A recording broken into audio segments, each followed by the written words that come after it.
L'église Notre-Dame-du-Bourg de Rabastens se trouve sur le chemin de Saint-Jacques-de-Compostelle qui relie Rodez et Conques à Toulouse.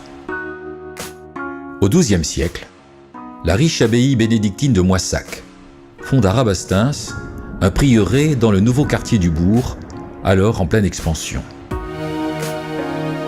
Vers 1230, la chapelle romane est reconstruite sous la forme d'une vaste église rectangulaire. Devenue paroissiale, elle est achevée, voûtée et peinte vers 1260.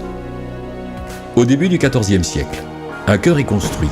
Pour cela, on coupe la rue et on démolit le pâté de maison qui se trouvait derrière l'église. Ce chœur est achevé en juin 1318. Il s'agit de la première grande réussite de l'architecture gothique méridionale en Albigeois. À l'opposé du chœur, une grande salle haute est construite au-dessus de la première travée de la nef. Le triforium est une galerie ajourée qui court entre les voûtes des chapelles et les fenêtres hautes du chœur. Inspiré par le gothique du Nord, celui de Notre-Dame-du-Bourg est unique en Haut-Languedoc au XIVe siècle. La rose flamboyante est placée lors d'une campagne de restauration à la fin du XVe siècle. À la fin du XVe et au début du XVIe siècle, le cloître et les bâtiments du prieuré sont reconstruits.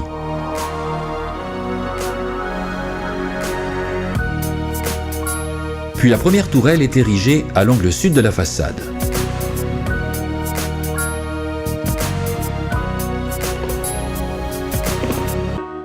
Lors des guerres de religion, les protestants occupent Rabastens pendant 1 an et transforment l'église en corps de garde. En 1562, au retour des catholiques, le prieur possède à la réconciliation l'église et la fait badigeonner au blanc de chaux pour la purifier, faisant disparaître ainsi les peintures murales. Un massif abritant les cloches est édifié au-dessus de la salle haute au XVIIe siècle. Le décor peint vers 1320 demeure caché sous le badigeon de chaux pendant 3 siècles. Ce n'est qu'en 1860 que ces peintures sont découvertes et restaurées. Les svastikas ou croix gammées que l'on observe sur les voûtes et les murs du chœur sont un symbole d'énergie et de vitalité venu du monde indo-européen.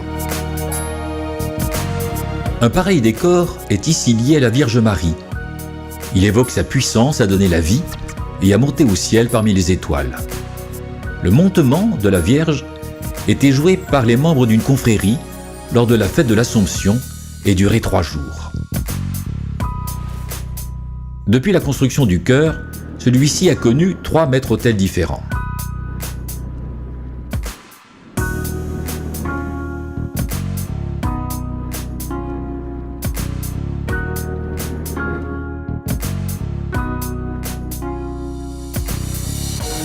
C'est après 1860 que la façade est harmonisée pour devenir telle que nous la voyons aujourd'hui.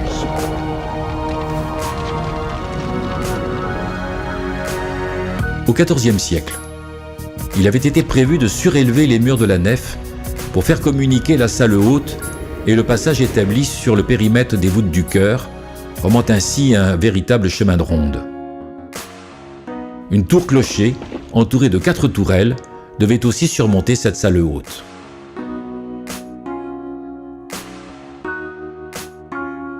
Notre-Dame-du-Bourg a été inscrite par l'UNESCO au patrimoine mondial en 1998 au titre des monuments remarquables sur les chemins de Saint-Jacques-de-Compostelle.